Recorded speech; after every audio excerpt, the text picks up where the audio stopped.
Hi, this is Regan Hunsaker. I am presenting my Quality of Character PowerPoint and oral presentation for MCAA 530.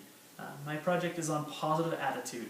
Positive attitude is defined in Merriam-Webster's as having a good effect marked by optimism. That's positive. And attitude is a mental position with regard to a fact or state.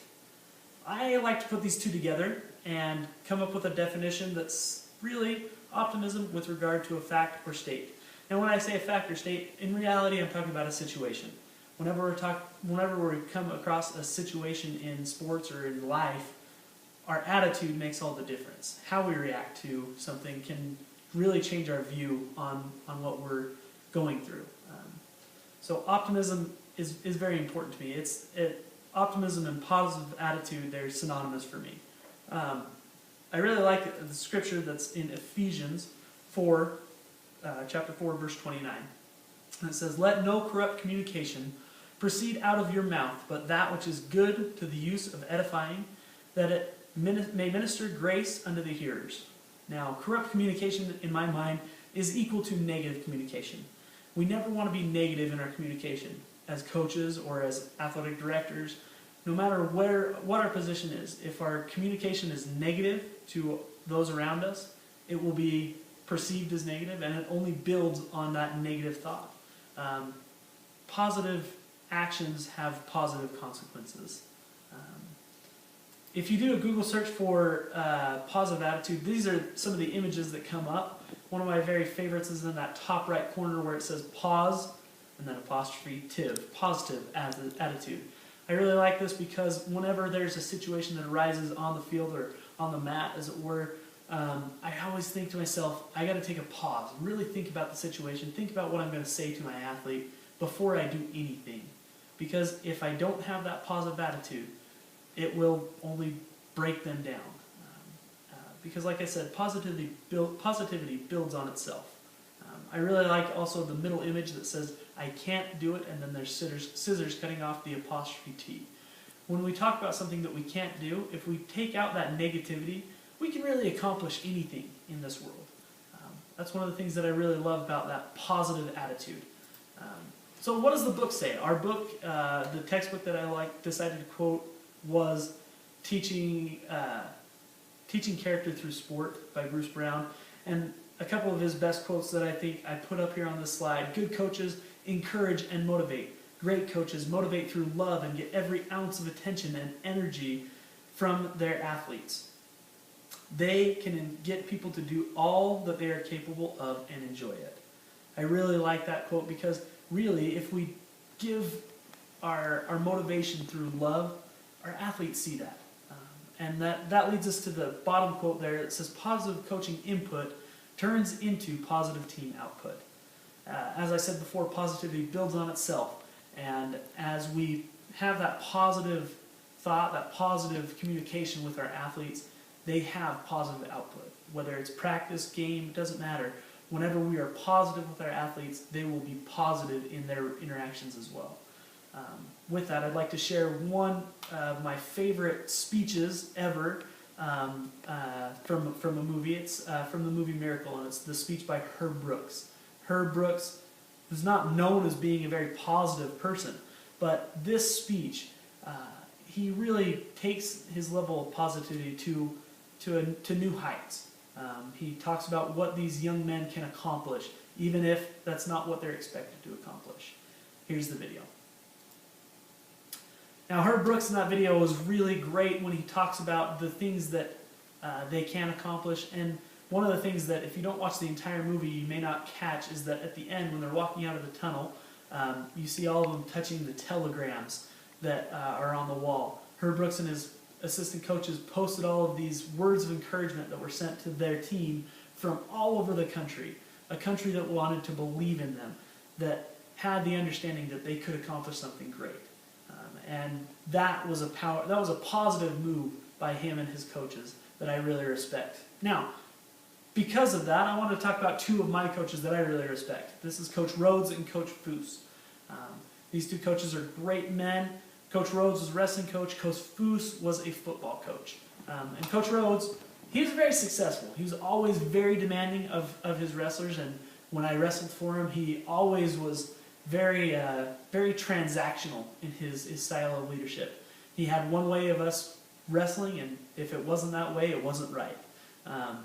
As I learned through that style, it became part of my wrestling background.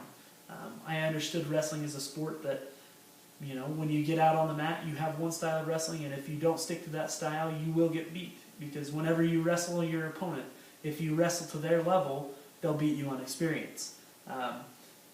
Coach Rhodes was very hardworking. He was very loud, but he was never a positive speaker.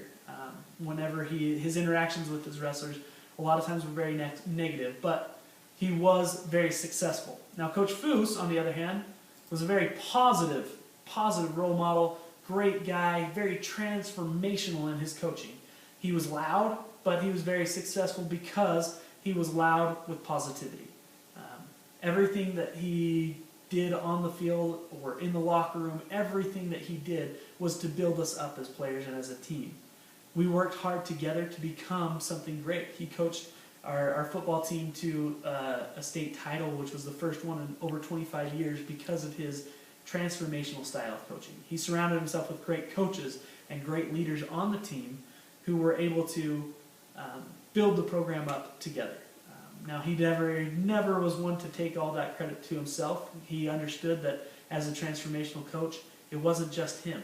It was everybody involved with the program that made it great. Who am I going to follow?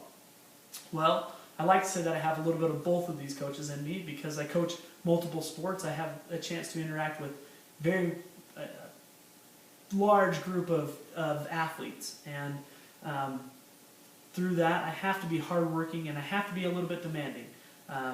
But in my demands, I like to be transformational and say, hey, you know what? We're going to work together as a team to become better. Whether it's football or wrestling or baseball, I coach all three of those sports, and in all three of those sports I like to think of myself as a transformational coach. I am loud. I try to be very positive with my athletes, and that's based off of an experience that I had over the last 2 years. This slide shows a little bit about what has gone on in our wrestling program over the last 2 years since I took over. I was coming into a program that was really broken down and a little bit beat down because they'd gone through several coaches over the last few years, and as I was coming into this program, I wanted to run it the way that Coach Rhodes ran his program. But one thing I failed to take into account was that I wasn't in that program. I was creating my own new program. And year one of Union Cougar Wrestling, as it were, did not go well because we didn't have that experience. We didn't have the type of athletes that I grew up wrestling with. And as you can see, we struggled in quite a bit of our accomplishments, of the results. Now, because of those results, I decided to take a look inward and to decide what I needed to do to change my coaching philosophy. Now, as a coach, I decided to become more transformational, listen to my coaches, listen to my athletes, listen to my assistant coaches, and through that we were able to have much more success. Even placing fourth at state, which was huge. It's the highest that Union has placed in the last 20 years. So what really made the difference? What really made the difference, I think, is that our coaches, we were all on the same page.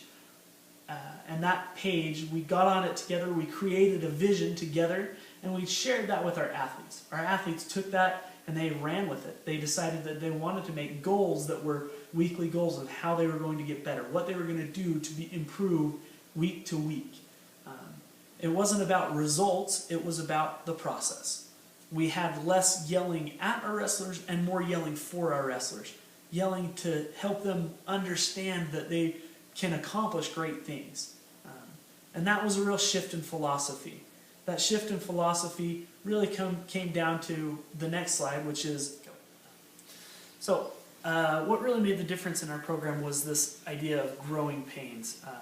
This is something I came across on the internet and I thought it was really great, so I implemented it in our program. Growing pains, PAINS stands for positive attitude in negative situations. So whenever we had a negative situation that arose for us as a program, whether that was a tough loss, anything that happened to us on the mat, off the mat, we had to have a positive attitude and a positive outlook on it. So whenever I came across an athlete that was struggling with something, I always tell them, hey, it's growing pains. We got to understand that we will have that positive attitude in a negative situation.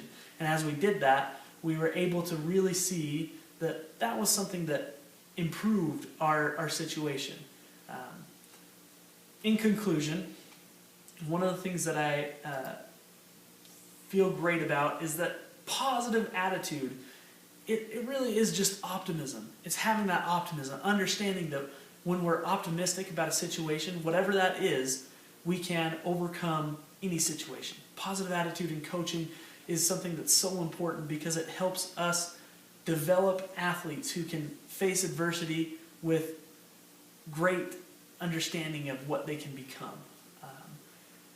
If we eliminate negative communication, we eliminate a lot of negative attitude. And when we eliminate that negative attitude, we're left with only the best things, only the positive things that can exist in the sports program. Positivity, really, it's a boomerang. Whenever we let out that positivity in our program, it comes back to us in what our athletes accomplish. Whether that's on the field or off the field, we always get that positivity back as long as we're always putting that positivity out there. There is a lot of power in positivity.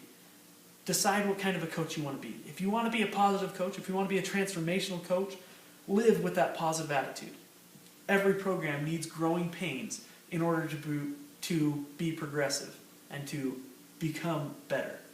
I just want to say that I have a great understanding of this positive attitude as a quality of character. If we don't have positive attitude, we will never accomplish the things that we set out to accomplish.